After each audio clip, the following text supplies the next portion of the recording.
Hey, welcome back to Screen Crush. I'm Ryan Airy, and Cocaine Bear is one of the greatest pieces of cinema that I have ever seen. It rivals silver screen classics like The Shawshank Redemption, Goodfellas, and even maybe Citizen Kane. Really? No, buddy, of course not, but it was awesome. I mean, how could it not be? A bear sniffs a bunch of coke and goes on a rampage in a national park? I'm there, I'm signed up. Shut up and take my money! Now, this film is loosely based on a true story, and I do mean loosely. In 1985, a drug smuggler was flying over Chattahoochee National Forest. Way down yonder on the Chattahoochee, it gets hotter than a hoochie coochie. The smuggler feared he was being pursued by the feds, so he started throwing the stash out of the plane. And then he strapped some of the bags of coke to himself and jumped out. But his parachute never pulled and he fell to his death.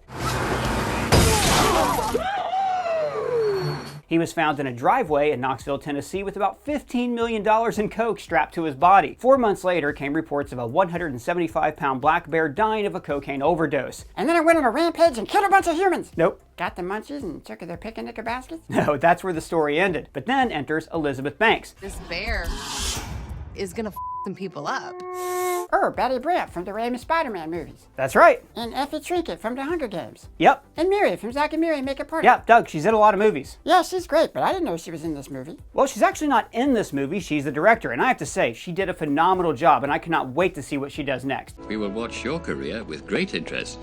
Not only did this movie deliver on what you'd hope to see in a movie called Cocaine Bear, I mean, it's got violence, gore, humor, and it's an overall ridiculous and fun time at the movies, but it also brought the heart. This movie touches on themes of motherhood, addiction, aspiration, betrayal, loss, and more. You're joking, right? No, really. While on its surface, this movie is about a coked out bear wreaking havoc down yonder on the Chattahoochee, if you dig a little deeper, you'll find that there's a deeper meaning and overall message at its core. I mean, what the hell is going on? Yeah, I'm going to the hardware store. Why? Because you're going to need a big shovel to dig a deeper meaning out of that movie. All right, well, let's start with the obvious, motherhood. Carrie Russell, who you may recognize from the worst Star Wars movie or the best Planet of the Apes movie, she plays Sari, a single mom on a mission to find her daughter, Dee Dee.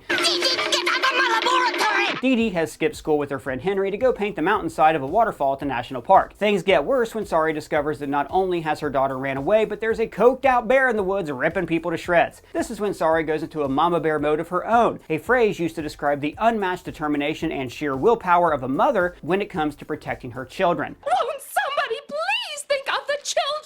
Mama bears are notorious for their ruthlessness when it comes to their cubs. So we see a literal parallel here between Sari and an actual mama bear. And we later learn that the bear hasn't actually harmed Dee Dee, but has taken her to a cave with her own cubs so she'd be safe. And speaking of Dee Dee, her acting out, skipping school, and going to vandalize a waterfall, that's all in response to her feeling neglected by her mother for canceling their plans to spend time with her new boyfriend. And that's what I think is the main theme of the film, neglect. The whole film starts with the neglect of federal law that leads to the cocaine being dropped from the plane in the first place. Actually, person, it's the government's neglect of the working class that leads to poverty, causing people to make poor choices like buying, selling, using hard drugs. Private prison industry is also to blame for their lobbying of Congress to keep the drug war active, so that they can make more money by imprisoning people who have fallen victim to this vicious cycle of neglect. Yeah, when that bear killed people, it was awesome. Oh, why am I bothering? It's hopeless. Neglect is also shown in how Henry talks about his parents. We hear him mention that his mom forgot again to make his lunch for school, but the way he says it makes it clear that he goes without lunch most days. We can also see that Henry is neglected by his off-screen parents by them not being concerned in the slightest as to where he is,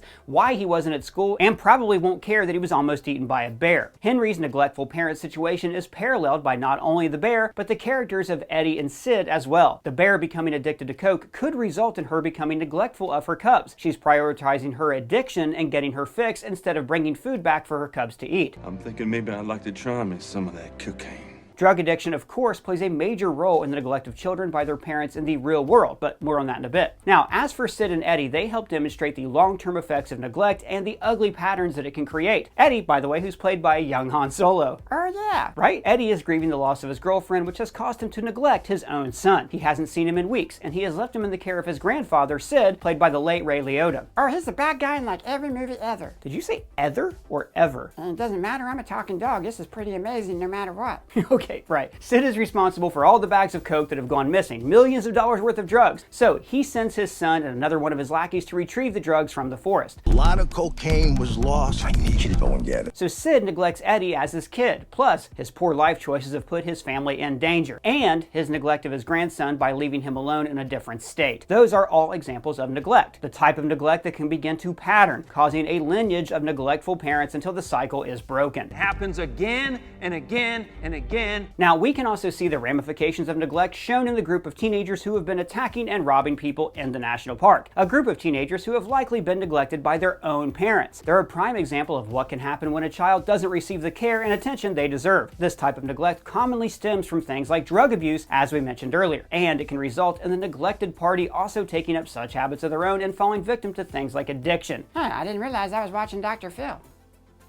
So, neglect can lead to emotions such as loneliness. We see loneliness represented by our two cop characters, Detective Bob and Ranger Liz. Bob being played by The Wire's Isaiah Whitlock Jr., and Ranger Liz played by Hannah Montana's grandma, Margot Martindale. Ranger Liz's longing for a companion is a little more evident in her comedic lust for Jesse Tyler Ferguson's character Peter, best known of course for his role in Modern Family. There's a pigeon in our house, what do I do? What do I do? But Detective Bob's loneliness is shown when he's on the phone with the agency that he bought his new dog from. He says that he's looking for a man's best friend type of dog. That, plus him going out of his jurisdiction to investigate this drug drop, tells me a lot about his character. He's likely been a cop all of his life. He's eligible for retirement but just can't bring himself to throw in the towel. And his obsession with his job has likely led to him having pushed away his wife and family by, you guessed it, neglecting them. Oh my God, you did it. Did what? You actually found a deeper meaning in Cocaine Bear.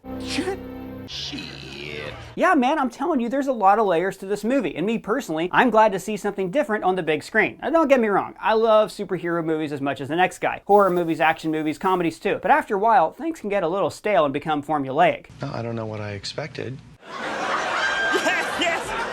Thank you. Say what you will about Cocaine Bear, but it's far from formulaic. This movie understood the assignment, delivered a fun, different, gory, absolutely ridiculous movie that lives up to its name. And gives an important message about the dangers of drugs. That's right. Remember, kids, don't do drugs. And if you do, keep them away from bears, okay? Drugs are bad. You shouldn't do drugs. Okay, and then we have betrayal, which is shown through Officer Reba's character. Turns out that she's a dirty cop who works for Sid. But Sid gets a classic dose of what goes around comes around when his own son decides to break the cycle and refuses to help his dad continue his pursuit of the bags of coke, an act that we, the audience, can applaud, but that Sid takes as betrayal. Someone has betrayed me. But in reality, it's Sid who betrayed Eddie. He neglected his duty as a father, and that's what neglect is, a betrayal of those who rely on you. Ruined my life. How could I ruin your life? I wasn't even there. Well guys, that's our thoughts on Cocaine Bear and its deeper meaning, but let me know what you thought down in the comments below or at me on Twitter. And if you're new here, be sure to subscribe and hit the bell for alerts. For Screen Crush, I'm Ryan Airy.